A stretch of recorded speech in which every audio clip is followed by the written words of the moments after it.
This is Sarah Milligan with the Oklahoma Oral History Research Program. Today's date is June 1st, 2018. Got to get that right. I'm here on the Chilocco campus for their annual reunion, and I'm talking with Dolly BaDonie about her time as a student at Chilocco. All right, that's the most formal part of the whole thing. Maybe you can just start by giving me a little bit of background information, like where you're from, a little bit about whatever you want to talk about your family or anything like that. Okay. My name is Dolly BaDonie. I'm from the state of Washington, from the Yakama tribe.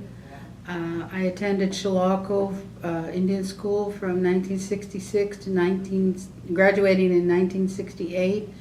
This year is we are the honoring class of 50 years since graduation, and it's like a returning home. This is our second home away from our original homes, and through my 2 years of being here at Chilocco, it's just like another extended family member with all the students from the various tribes in the various states that they represent. We live together in dorms 9 months out of the year, and it was just a sanctuary, a blessing to be able to attend this school.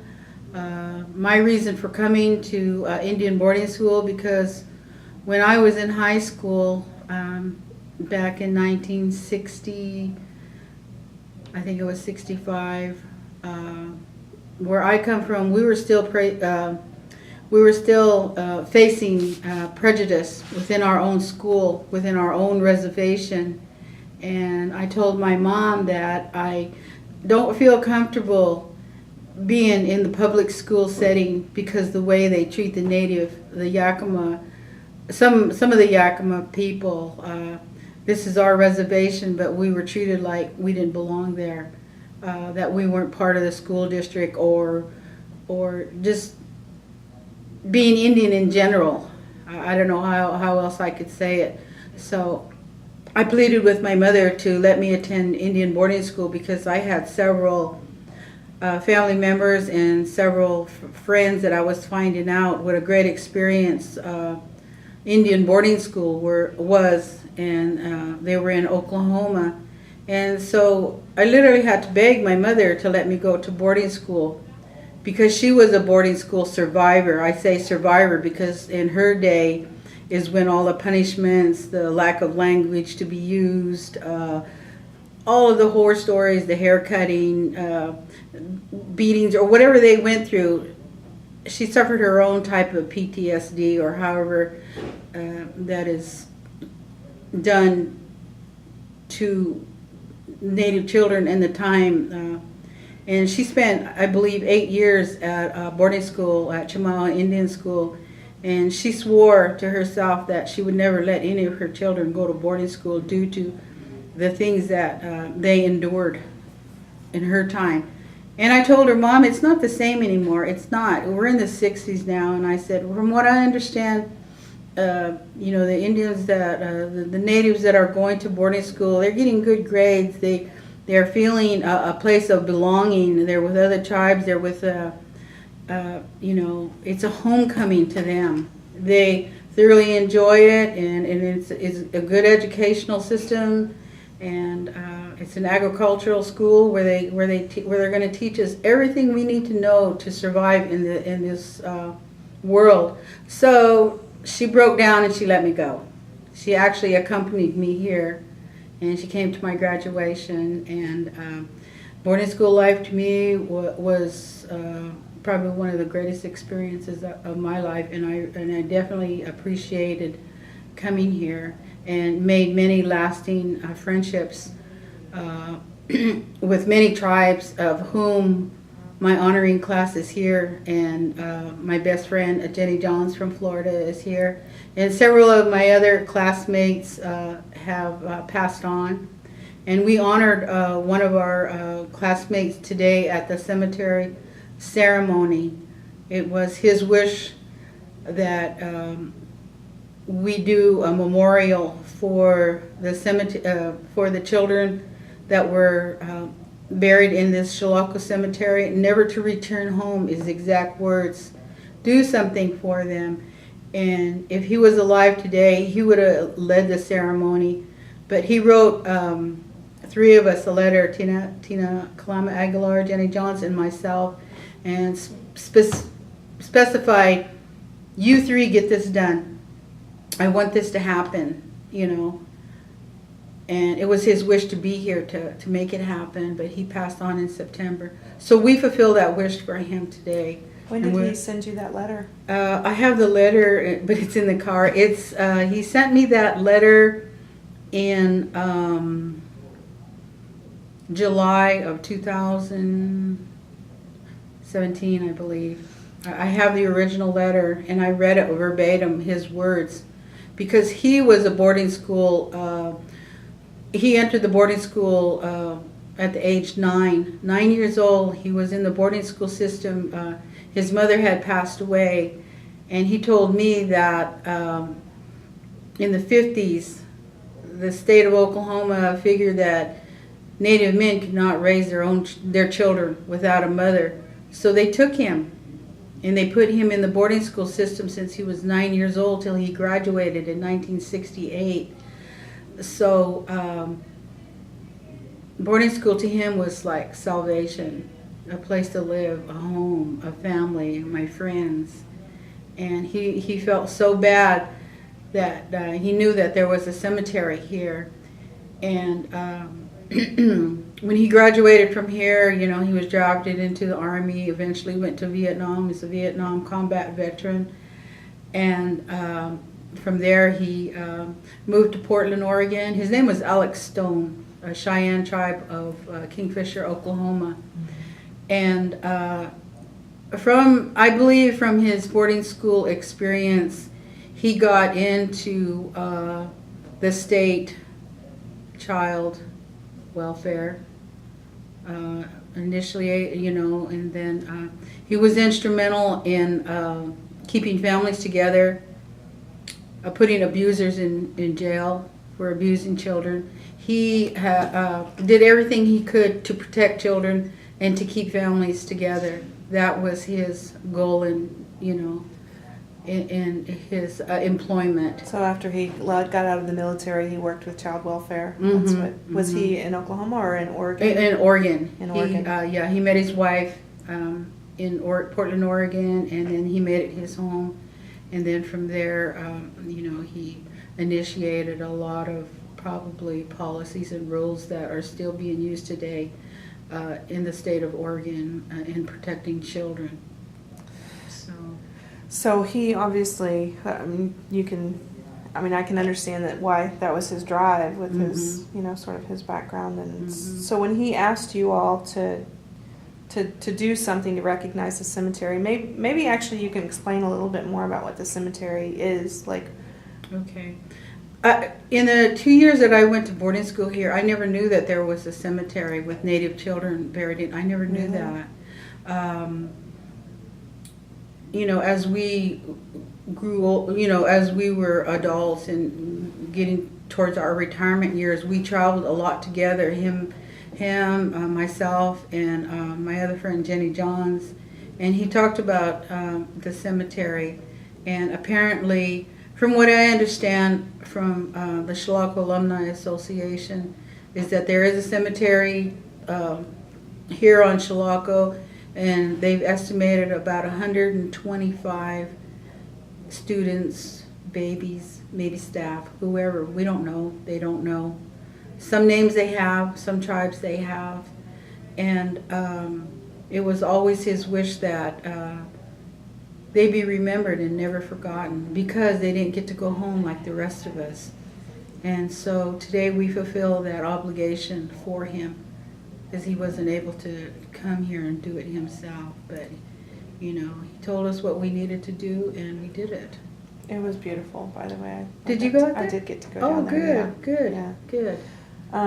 Well, and I think that's an interesting, so I think you have an interesting sort of rounded perspective, not just on boarding school, but on Chilocco too, with your mom's legacy and sort of growing up understanding that, and then making the conscious decision to come to Chilocco, and I want to talk a little bit more about your time when you did come to Chilocco and sort of what your experiences were. So do you remember that when your mom brought you to school, do you remember getting dropped off here?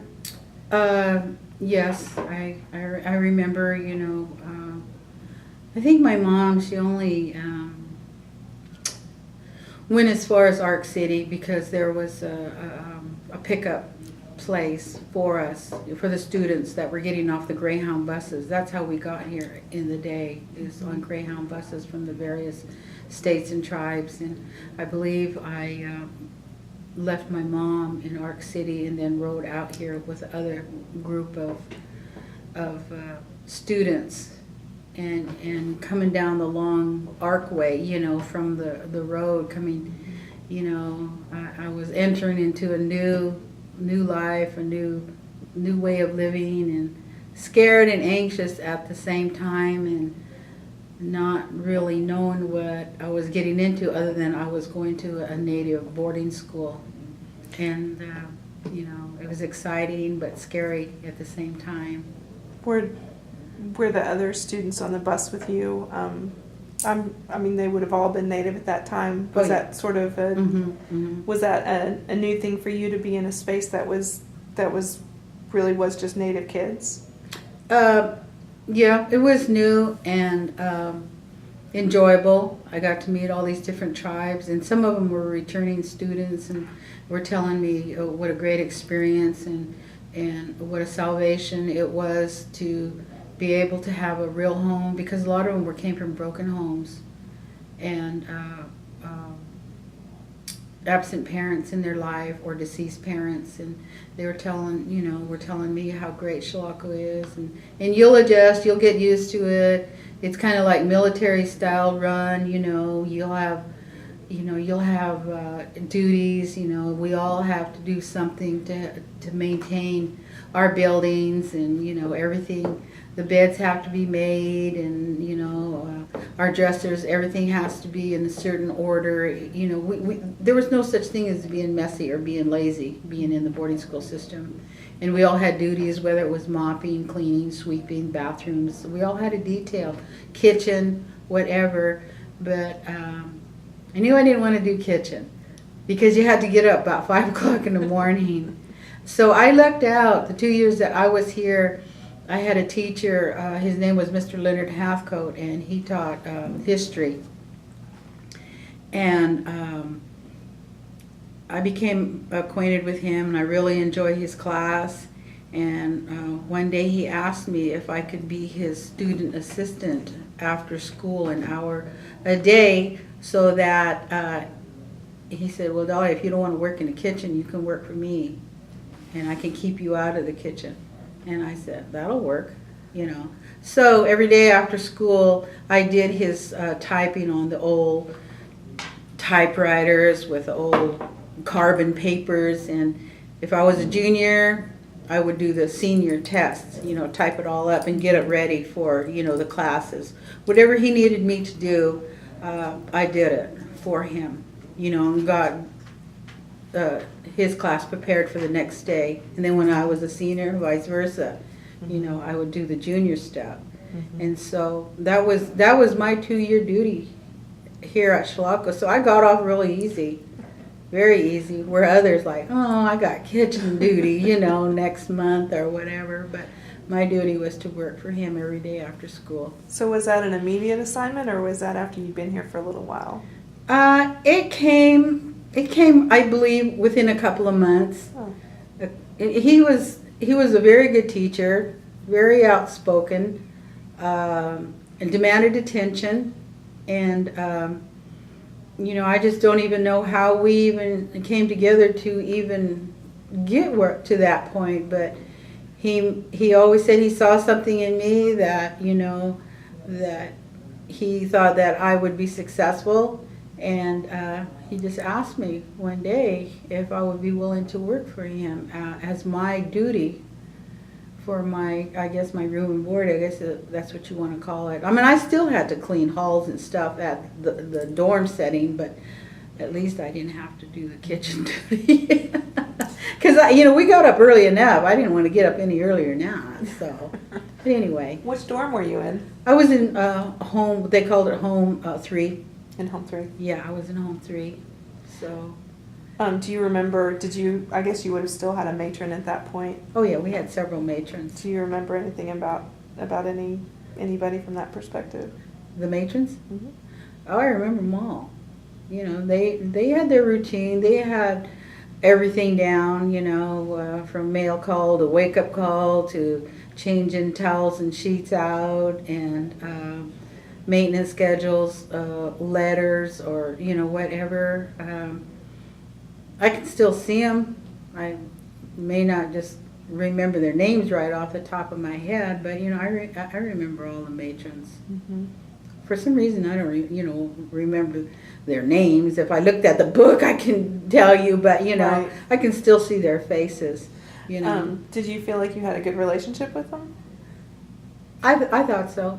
As long as we did what we needed to do, and we did it. We had to do it. It was part of our obligation, or being a student here. And if it wasn't for the students, I know facility maintenance and, it had a lot to do with the upkeep, but the students are the ones that upkept our dorms, And it taught us a lot in life to be orderly, organized, and, changing out sheets every week, and that became a schedule for probably most of us. We live by that. We live by, you're given your towels and you use them all week, you hang them up, you dry them. You don't just throw them on the floor and expect mom or somebody to pick them up and take care of them like my kids or maybe my grandkids do. We didn't do that. We learned a lot from being in the boarding school setting. You learned organization and time consciousness and different things like that. So I probably learned more here than I would have at home because I got out of my home because by the time I was in high school, all my sisters were growing up and getting married, and each one of them had to take their role in taking care of kids and cooking and doing dishes. And I said, I'm not going to do that. I'm going to go to boarding school. But I still had to do something, But at least I didn't have to, be the cook at home and do the laundry and do everything that we're supposed to do as, one leaves home and the next one takes over to help our mom out, so.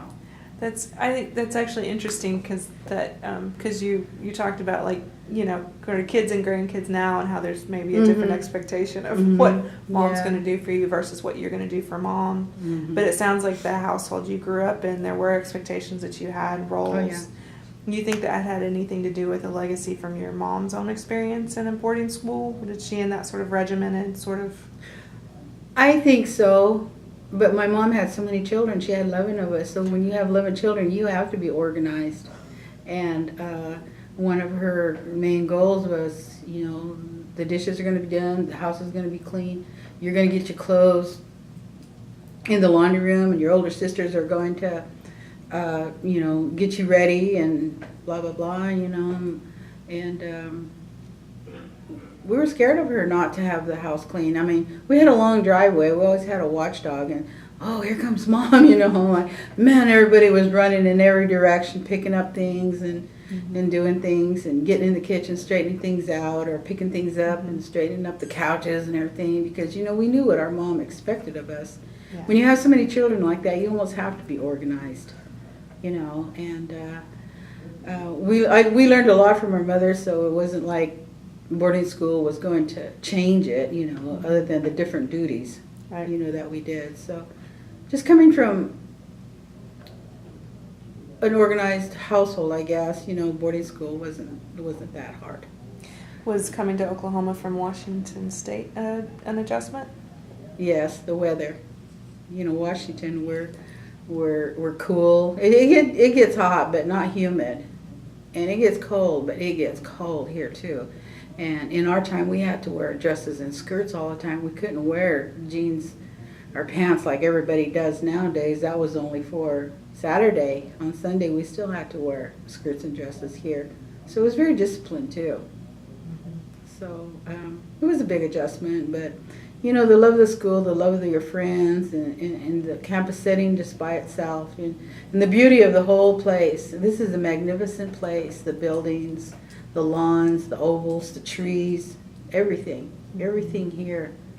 I've been to drove through other boarding schools, but nothing to me surpasses Chilocco and its magnificent limestone buildings. It is beautiful. Mm-hmm, it is. Well, and I wondered, like, what did you do for entertainment and for socialization while you were here? Oh, they had dances. They had dances here. We had movies. We had a drama club, choir. We had a big auditorium in our school building, so we were always in there. That's where we went to, you know, movies, and then the drama club would do, you know, their shows, and then the school would bring in different types of entertainment. I believe Oral Roberts Jr. came out one time. School assemblies. And then on church, they had the different denominations, and we all went to church. I mean, it was something to do. And of course, we had the campus, the oval that we're on right now. This very building was where we all gathered and sat and talked, and on the outside, and generally, you know, we had bands. Somebody would play guitar or do something, and we'd all sit and watch. But we did a lot of socializing, and then on weekends there was sports, there was volleyball, there was softball, and and of course our sports were big. Our sports were big on campus. We had very athletic different tribal members that came from different tribes that played against all these bigger schools here in the surrounding area. And our gym would always be packed with the Chilocco support. Do you remember which were the most popular sports at that time? It was probably, basically they all were. Basketball was big, football was big. They had a good wrestling club. They had a big FFA club, which we, the girls, we were never part of. It was, you know, the animals. They had an ag barn here. They had a military, I don't know what they call it, but they call it Charlie Company. Mm-hmm. They had that here too. And that alone, you know, a lot of the students joined that and got their training or whatever they needed to have done here. Yeah. And then we had post-grads here also because it's an Indian Agricultural School. Anybody that had graduated, they had cosmetology, dry cleaning, automotive,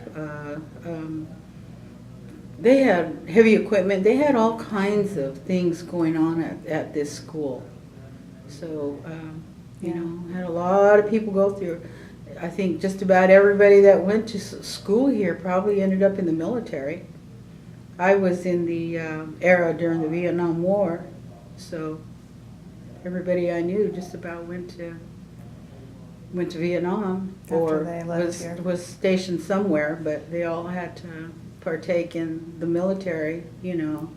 And for the native, that's always big. Natives are, I understand, are the biggest minority that enter the armed forces. Yeah, you know, that's and we thank for all their service. Just about everybody I graduated with that's passing on now went to Vietnam. Yeah, that would have been that era. Yeah, Mm-hmm. the National Guard unit here on campus. Oh yeah, that's what it was, like, the National Guard. Yeah. They had a lot of participation early on. Mm-hmm. Did you, and you were talking a little bit about a lot of the career training programs that are on campus. Were you involved in any of them yourself? I just, the classes that I went to, probably the only thing that I went to is mechanical drafting. There's so much to choose from, you know.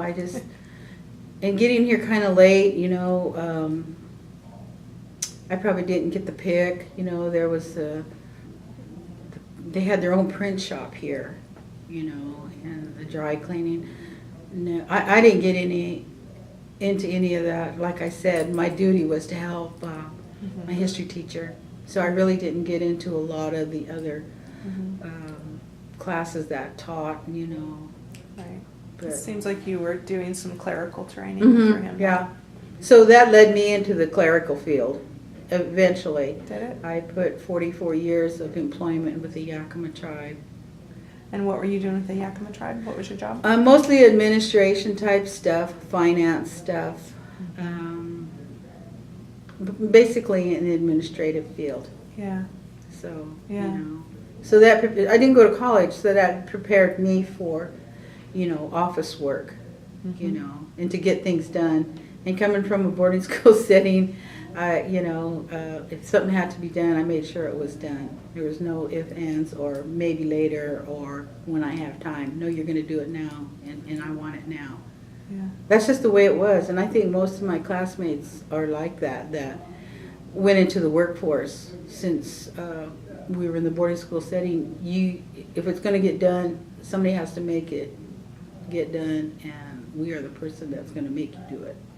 Not like now. The cell phones are out, the computers are out, and like, didn't I tell you to do this, you know? Well, I'll get to it. No, you're going to get to it now. You're going to get it done. That's all there is to it. You know, put that away, blah, blah, blah. You want to do that, break time, or take it home. Yeah. Whatever. I think it's interesting. I've talked to a lot of people, and it's obvious that there's a lot of success that have come out of Chilocco Alumni. And whatever sort of career people choose to go into or end up in, sometimes they just fall into things. Yeah, we have a lot of leadership of different tribes that came from Chilocco that, you know, some are here today. So, you know, it brought a lot of good teachings that put us through employment, you know, and a lot. So when you left the Chilocco campus, because part of the reason why you asked to come, do you need to answer that? If you do, I can pause. No. Okay. So part of the reason why, what I hear you're saying is that you wanted to come here is because you still felt that there was discrimination in the public school system where you were at, and sort of maybe even a larger community, maybe. I wonder if when you left the Chilocco campus, if you still, if that was still the case, even around here. You know, like you went out on the weekends, didn't you? Did you No, have no, you didn't we- have no. outings. No, the only time we could go outside of the Chilocco campus if we were on a holiday pass with a student that was from Oklahoma, whether we went home with them for the holidays or whatever. So Oh, I see. I don't know. Well, I thought that's there the was- only that's the only time that you could get off campus. So, but you were here from August through June, maybe May or June, May. right? May, right? For 2 years. And then did you go back home for the summer? Oh, yes, I went home immediately after graduation because I was still 17. Right. You know, my mom still had control of me, but in June I turned 18. So, you know. Not for long. Yeah, but I became gainfully employed when I was 20. So, and I worked summer employment as a youth, that, you know, out of school too. So that prepared me for working for my tribe for the next 44 years. Where did you work as a youth? At the Indian Health Service. Oh, at IHS. I just helped out the different clerical offices, whatever they needed, filing, copying, or mimeographing, you know, the old style, or typing on carbonated paper or whatever. Just wherever I was needed, you know, I would help out. Was that back in Washington? Yes, Okay. on the Yakama reservation. So Was it a hard adjustment once since you were on campus for these 2 years with, you know, and then going back home and working on the reservation? Was it a hard adjustment leaving sort of that, being around a lot of other Native people consistently, going back out after you graduated, or were you ready to go? I don't know if I'm asking that right. yeah, you are. I didn't want to go home. This was family. This was our home. And making all the friendships that we had here from all the tribes, you know, specifically my class, I did stats on it, and there were 49 tribes representing several different states of the United States. And of those states, maybe Washington had maybe 15 tribes here. So it was hard to leave in all these friendships and all these people because, you know, I may never see them again. And so why these reunions are so important to me and my friends that come here, because we can see each other again. My best friend is from Florida, so she comes from one part of the United States and I come from the other, and we meet at Chilocco every year. Have there been any years that you've missed the reunion? There's been a few because of different obligations at home, and that's probably why a lot of them don't come, because you have graduations going on, you have births of new grandchildren, great-grandchildren, or illness, or for whatever reason. So there's been a few years, but I only started coming probably when I reunited with my friend. Oh gosh, it's probably been, I don't know how many years ago, but I haven't tried to miss any reunion since then. You know. I'm curious about the alumni side of it, because people from the outside, I think, would look and say, well, you were just here 2 years and you were at home for 15 or whatever it is. So for this to be what you really define as a big part of what you consider home and family, you know, how do you think that it seems that happens so fast? How do you think that sort of closeness or that feeling happens? Is it because of your friendship, or is it because you think that you all are isolated on this sort of campus of the village, or you think there are just other factors that make people come back to Chilocco as It's the love of our school. It's the love of this campus. It's the love of all the friendships that we made, the everlasting friendships that we made. And, you know, there's been a lot of deaths of a lot of our friends, and just coming here is just like they say on a lot of our shirts, coming home, you know. Yeah. And it's just like missing my family, you know. They're like my family. I miss them just as much as I miss my mom and my brothers and my sisters, and I'm anxious to go home to see them. Well, I'm anxious to come back and see those that return also. As you can tell by they're ready for you. Yeah. By the number of people that are coming here. Oh yeah. It's that brings us all back together again. Yeah. So are there special things that you do when you do come back to campus? Are there things you want to see, or places you want to be, or? Oh, just coming here to campus and then seeing our old dorm that we stayed in, and our school. And as you can see, our school is dilapidating. It's falling apart. And these magnificent buildings aren't grander like they were when we were here. And it's really sad to see that, but still the campus itself is still beautiful. You know, our oval, our lawns, you know, and the buildings that are still intact, you know, they have a lot of memories. And it's always heartfelt, you know, to even come back here, even when this is happening to our school. Do you think I hear a lot of people having conversations about what they wish would happen with this campus. Is there something that you've thought about with that? If you could snap your fingers and make magic happen, what would happen to this campus?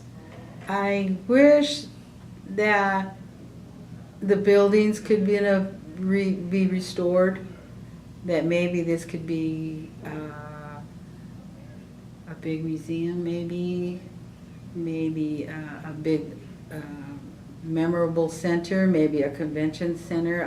I'd really love to see the buildings restored, you know, and something made from it or done with it.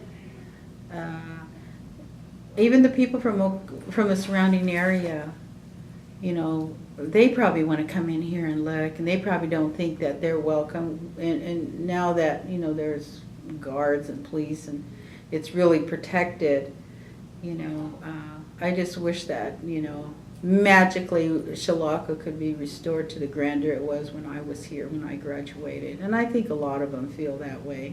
But it still brings us back. We still come back, you know, so. Yeah. Well, you can tell that you have a lot of love for the place as well as the people, Mhm. and you see that Mhm. when you talk to anybody who comes back to this reunion. I had one more question about the cemetery commemoration that you all did today, because I also wanted to be able to make the point that it sounds like that was the first time any alumni reunion has taken the time to really focus on that cemetery.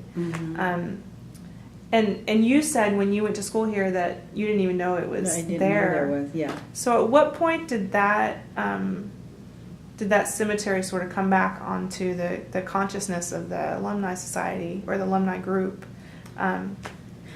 Well, from my understanding, from just listening to Mr. Baker out there, I think that they've had a cemetery committee for the last 4 years, and he corrected everyone by saying this was not the first ceremony. But I think this is probably the first ceremony of the magnitude that it was today. But I believe when they had the fence put around it and they've been kind of cleaning it, and they probably had prayer service or something over it. I heard him say that today. But today is probably where the classmates were able to go out there and witness the ceremony, the traditional ceremony, and the prayers and the songs and stuff that was done by various tribes.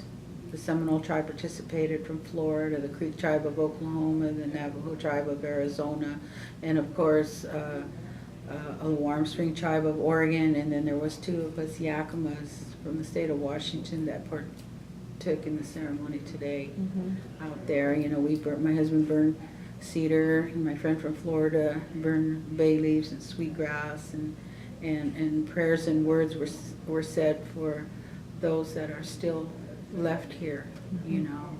And it was, like I said, all done at the request of our deceased classmate. And because of what happened today, it seems like it opened up a whole new door for the 5 Chilocco tribes that own this land.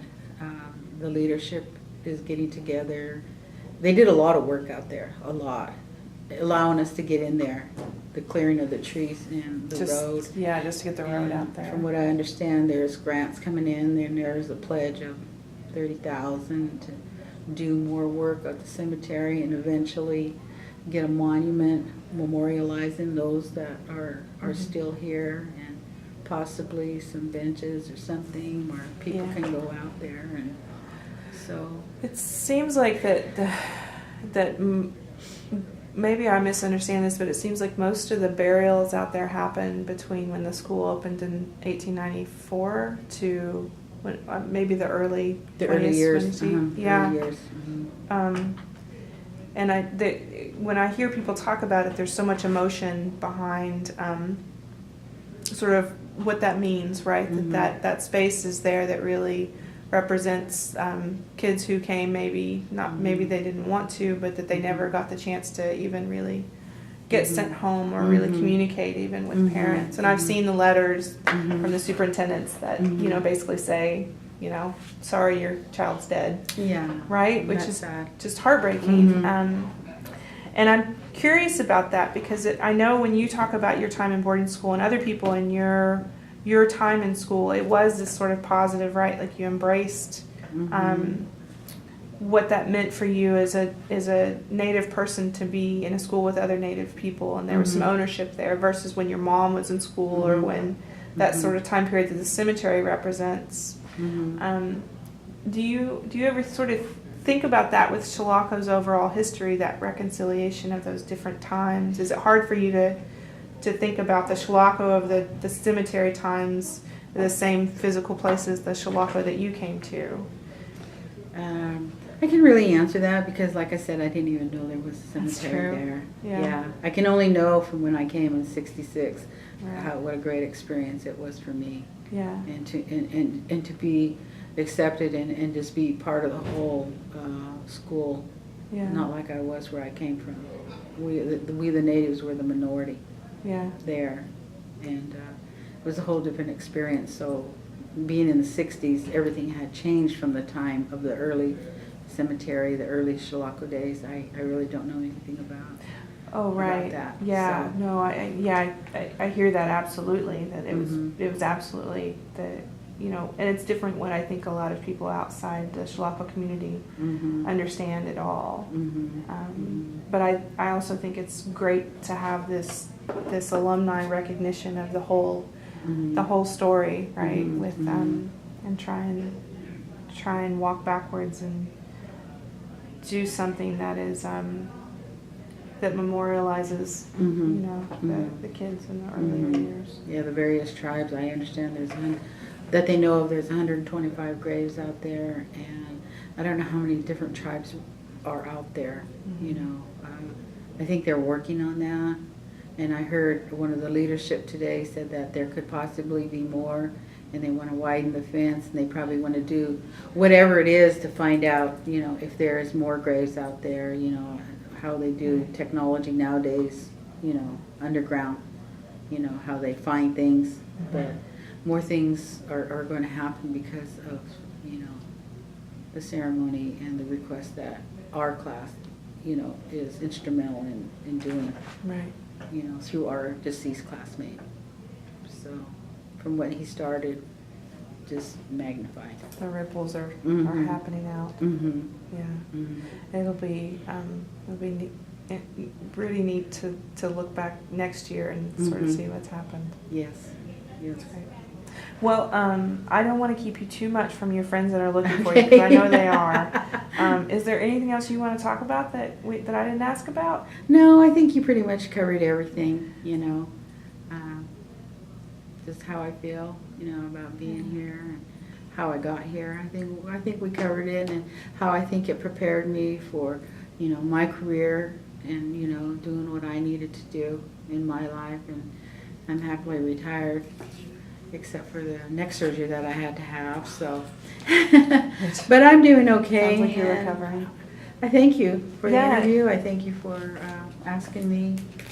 I'm grateful for your time.